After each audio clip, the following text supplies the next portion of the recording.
शोएब जमी जी, ऐसी घटनाओं पर बहस क्यों ना हो, ऐसी घटनाओं को एड्रेस क्यों ना किया जाए, क्योंकि कोई एक मामला नहीं है, कई मामले हैं जिसमें ऐसी घटनाएं सामने आती हैं जहां बेटी को धोखा मिलता है, धर्म बीच में आता है, धर्मांतरण का दबाव बनाया जाता है और फिर अंजाम इतना बुरा होता है जिसे सुनकर भी रोंगटे कांप जाते हैं। हाँ, मैं पहुंच जाऊंगा, निकल जाऊंगा। शोएब जमी जी, जी आवाज़ नहीं आ रही जी। देखिए, जो घटना साहिल के ये पर हुई थी, जो साहिल नाम का लड़का था, उस पर मैंने 2-3 दफ़ा ये कह चुका हूँ कि ऐसी घटनाएं बिल्कुल न समाज को न देश को बर्दाश्त करनी चाहिए और त्वरित तौर पर जो है इसको इंसाफ हो और फांसी पर लटकाया जाए। कोई भी समाज का हो या हमारी तरफ से हो, एक भी व्यक्ति कोई इफ एंड बट नहीं करेगा और मुझे पूर्ण यकीन है कि ना कोई इसके लिए तिरंगा यात्रा निकालेगा और ना कोई समर्थन में माला पहनाएगा, जैसे पूर्व में इसके उलट मामलों में हुआ। कतई नहीं होगा।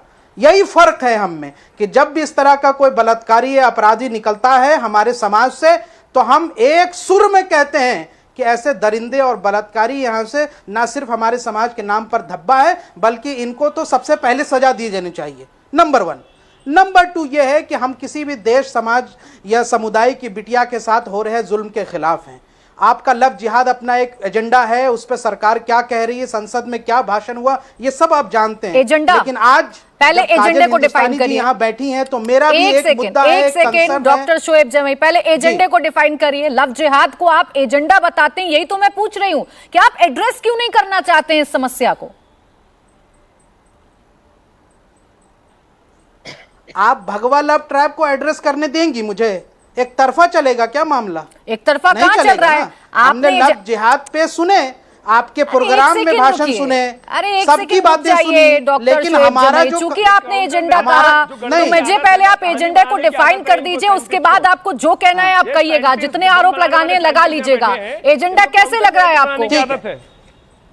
इसलिए मैंने कहा कि जब संसद में यहाँ से भारत सरकार के मंत्री जी किशन रेड्डी खड़े होकर कहते हैं जी किशन रेड्डी की लव जिहाद जैसा मामला भारत सरकार की नजर में कोई टर्म नहीं है, और सुप्रीम कोर्ट में हादिया हसन के केस में खुद कहा था कि लव जिहाद जैसा कोई मामला नहीं था। तो सुप्रीम कोर्ट और केंद्र सरकार का ये रुख है लव जिहाद पर, जो टर्मिनोलॉजी है, इसलिए मैंने इसको कहा। अब जो मेरा मुद्दा है उसको मुझे रखने के लिए यहाँ से 1 मिनट कृपया दीजिए, क्योंकि मेरे समाज का भी कंसर्न है और मैं इसको लेकर पिछले 2 वर्षों से काम कर रहा हूँ, जिसको कहते हैं भगवा लव ट्रैप। आप बताइए, ये परवीन मुतालिक यहाँ पे जो बैठी हैं काजल जी, वो सब क्या कह रहे हैं कि एक हिंदू लड़की के बदले 10 मुस्लिम लड़कियां लेकर के आएंगे, फंसाएंगे। ये फंसाने वाला जो शब्द है, ये आप पूछिए, यहाँ पे काजल जी बैठी हैं, इन्होंने इसी बयान दिया था कि मुसलमान लड़कियों का धर्म परिवर्तन कराओ, इसके बुनियाद पर ये जेल गई। आप धर्म परिवर्तन कराएंगे और हो रहा है। एक पंडित जी यहाँ पे आपके गौतम जिनका अवैध धर्मांतरण करवा रहे हैं, ये अशक्त मुनि आश्रम बरेली से 78 मुसलमान लड़कियों का धर्म परिवर्तन करवा दिया इन्होंने। और ये जो यहाँ से भगवा लव ट्रैप पे जो ये बजरंग दल के नाम से, राष्ट्रीय बजरंग दल के नाम से ये जो ग्रुप चल रहा है, इसको हमने पुलिस को लिखा है, इस पर पुलिस में शिकायत दर्ज है बकायदा। इसमें किस तरीके से मुसलमान लड़कियों को फंसाने को लेकर और कैसी कैसी गद्दी और मुसलमान बच्चियों को फंसाने। अच्छा चलिए एक एक करके बात करें, एक एक करके। काजल जी एक एक करके। और शोएब जमी जी आप जिन घटनाओं का जिक्र कर रहे हैं, एक सेकंड रुक जाइए। शोएब जमी जी, मुसलमान लड़की सोनी को मार देता है। अरे शोएब जमी जी सुन तो लीजिए, आप सिर्फ एक सुर में अपनी बात तो ना कहते रह जाएंगे। आप एक समस्या को एड्रेस नहीं करेंगे और दूसरी समस्या को यहाँ बैठकर ढोल पीटने लग जाएंगे, ऐसे तो नहीं चलेगा। पहले एक समस्या को एड्रेस करिए, आपकी जो समस्या है उसका जवाब काजल जी भी दे देंगी और बाकी तमाम मेहमान भी दे देंगे। शोएब जमी जी, नहीं सुनना आपको, सिर्फ अपनी बात कह के निकल जाना है, अपना एजेंडा चलाना है। और नई कहानी है, अपना एजेंडा चलाना है आपको। जैसे कि 72 हुल वाला एक कॉन्सेप्ट इन्होंने गढ़ा है ना। अच्छा ठीक है काजल, रुक जाइए, एक कॉन्सेप्ट गढ़ा गया है। एक सेकंड अरे बचाइए। concept बहत्तर नहीं, रूल का एक concept आपको है। जेल हुई है वैसे इस बुनियाद भगवान पर। साहब का आप एक नया कॉन्सेप्ट ले आए। जेल हुई वो है। लोगों को आप बताइए, मुसलमान एक लड़कियों का उदाहरण धर्म परिवर्तन कराओगे? इतनी हिम्मत हो गई तुम्हारी? इतनी हिम्मत हो गई तुम्हारी?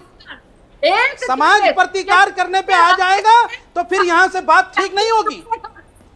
टीवी चैनल पर आपने कहा और वो ये जिहादियों को किसी मुसलमानों के मौलाना ने या किसी संगठन ने कहा कि हम हिंदू लड़कियों का धर्म परिवर्तन कराएंगे? कभी नहीं कहा।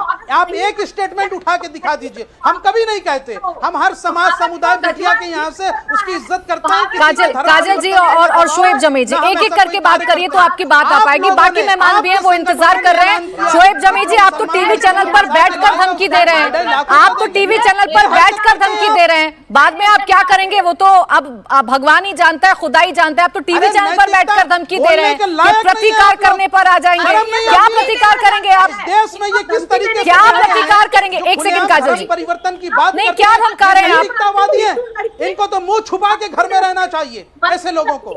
इंडिया टीवी हर वक्त हर जगह डाउनलोड करने के लिए सर्च करें India TV news Google play store या ऐप स्टोर पर।